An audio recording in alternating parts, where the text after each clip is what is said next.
Welcome back to my channel study with Ashish. तो आप लोग का एग्ज़ाम आ ही गया है आसपास और आपकी पढ़ाई भी बहुत अच्छी चल रही होगी।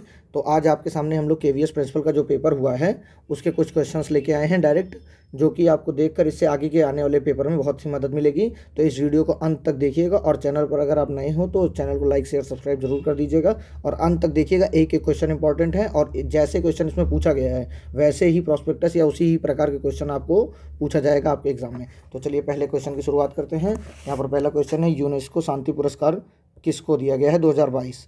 तो यहाँ पर एंजेला मार्केल को दिया गया है और इनका नाम है पूरा एंजेला डे डोरोथिया कॉन्सनर। इनका जन्म हुआ है 17 जुलाई 1954 को। तो ये याद रख सकते हैं, वो भी हैम्बर्ग में पश्चिमी जर्मनी है। और इनको जो पुरस्कार दिया गया है उसकी कीमत है 1,50,000 अमेरिकी डॉलर। एक चेक दिया गया है इनको, उसके साथ इनको एक स्वर्ण पदक दिया गया है और एक शांति डिप्लोमा प्रदान किया गया है। तो चलिए इसी के साथ हम दूसरे क्वेश्चन पर चलते हैं। लॉकडाउन लिरिक्स पुस्तक के लेखक कौन है? तो ये संजुक्ता दास है, संजुक्ता दास इनका ये नाम है। तो आप इसमें देख सकते हैं ये पुरस्कार जो है इसके लेखक जो हैं संजुक्ता दास हैं। ये उड़ीसा के मुख्यमंत्री नवीन पटनायक ने कवि संजुक्ता दास द्वारा लिखित कविताओं के संग्रह लॉकडाउन लिरिक्स नामक पुस्तक का विमोचन किया। तो इस पुस्तक का विमोचन किसने किया है? तो नवीन पटनायक जी, जो कि उड़ीसा के मुख्यमंत्री हैं। चलिए थर्ड क्वेश्चन की तरफ चलते हैं हम। डॉक्टर भीमराव अम्बेडकर ने संविधान का हृदय और आत्मा की संज्ञा दी है। आर्टिकल 32 मतलब अनुच्छेद 32 को भीमराव अम्बेडकर ने संविधान का हृदय और आत्मा बोला है। चलिए अब फोर्थ क्वेश्चन की तरफ बढ़ते हैं। तो अंतर्राष्ट्रीय योग दिवस की थीम क्या थी? तो अंतर्राष्ट्रीय योग दिवस की थीम मानवता के लिए योग। और अंतर्राष्ट्रीय योग दिवस आप सभी को पता है कि 21 जून को मनाया जाता है। तो इसके साथ अब हम अगले क्वेश्चन पर चलते हैं। पांचवा क्वेश्चन दिया गया है, वन्य जीव सप्ताह मनाया जाता है मानव सॉरी ये तो रिपीट हो गया, ये नहीं, वन्य जीव सप्ताह मनाया जाता है तो 2 से 8 अक्टूबर 2022 में इसको 2 से 8 अक्टूबर तक मनाया गया है। और उसके बाद सिक्स क्वेश्चन पे चलते हैं। क्रमबद्ध जनगणना की शुरुआत कब हुई थी? तो 1881 में हुई थी। लॉर्ड रिपन द्वारा किया गया था, लॉर्ड रिपन के काल में।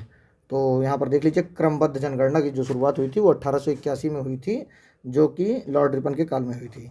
और सातवां क्वेश्चन देख लीजिए, भारत में विश्व की 17.5% जनसंख्या निवासित करती है। मतलब पूरे विश्व में जितनी जनसंख्या है उसका 17% हमारे भारत में ही अकेले निवास करती है। अब एट्थ क्वेश्चन देखिए, केसर ए हिंद ये एक उपाधि है जो पहले मिलती थी और ये उपाधि गांधी जी को असहयोग आंदोलन के दौरान दी गई थी। चलिए अब नाइन्थ क्वेश्चन पर चलते हैं। स्टैचू ऑफ इक्वेलिटी संत श्री रामानुजाचार्य की 1000वीं जयंती पर हैदराबाद तेलंगाना के में विश्व की दूसरी सबसे बड़ी प्रतिमा का अनावरण प्रधानमंत्री जी द्वारा 5 फरवरी को किया गया।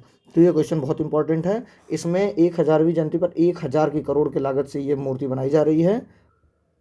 इस मूर्ति की हाइट 216 फीट है।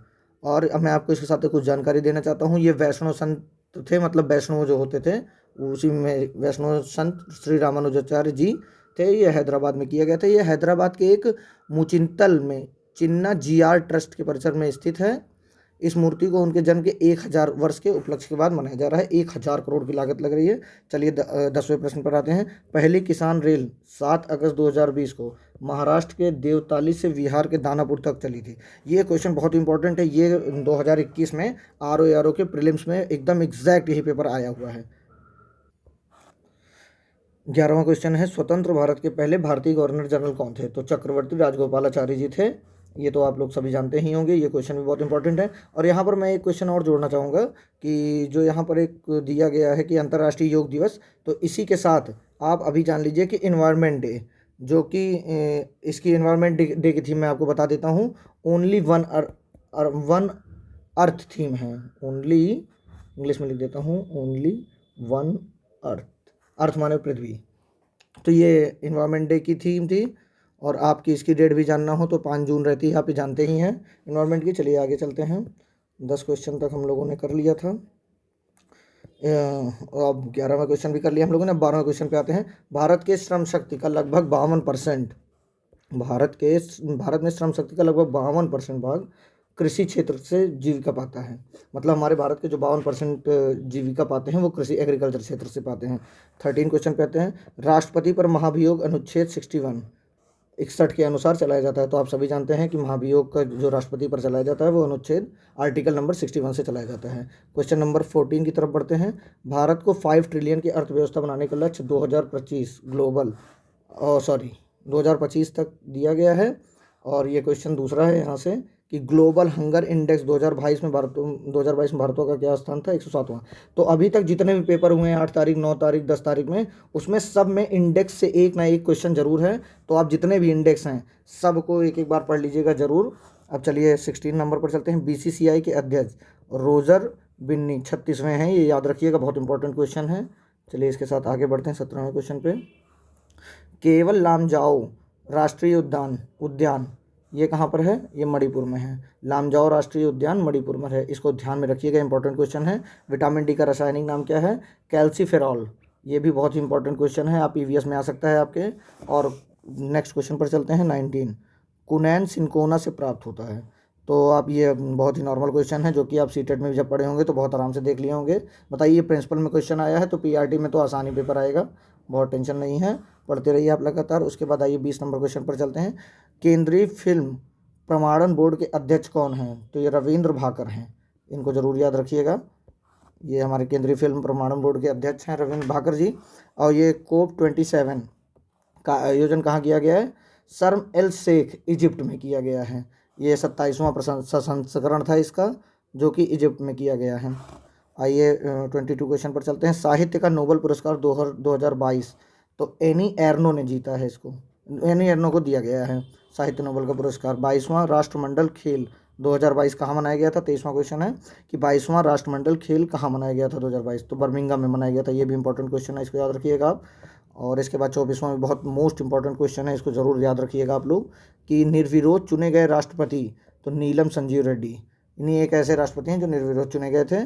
तो और 25 क्वेश्चन की तरफ हम लोग बढ़ते हैं कि इस प्रथम सफल हृदय प्रत्यारोपण किसने किया गया, तो क्रिश्चियन बनाई ने, मतलब प्रथम जो हृदय का प्रत्यारोपण किया गया था सफल, वो क्रिश्चियन बनाई द्वारा जी किया गया था। 26 भारतीय मौसम विज्ञान संस्था कहाँ है। अच्छा हाँ, संस्था आप जैसे विज्ञान की संस्था, वेजिटेबल संस्था, इसको जरूर याद कर लीजिएगा, इसमें से एक ना एक क्वेश्चन आपके एग्जाम में मिलना तय है एकदम से, तो इसको याद रखिएगा। भारतीय मौसम विज्ञान संस्था कहाँ है, नई दिल्ली में। चलिए 27 क्वेश्चन की तरफ करते हैं। पोलियो विषाणु जनित बीमारी है, पोलियो कैसी है, विषाणु जनित बीमारी है, इससे तंत्रिका तंत्र प्रभावित होता है।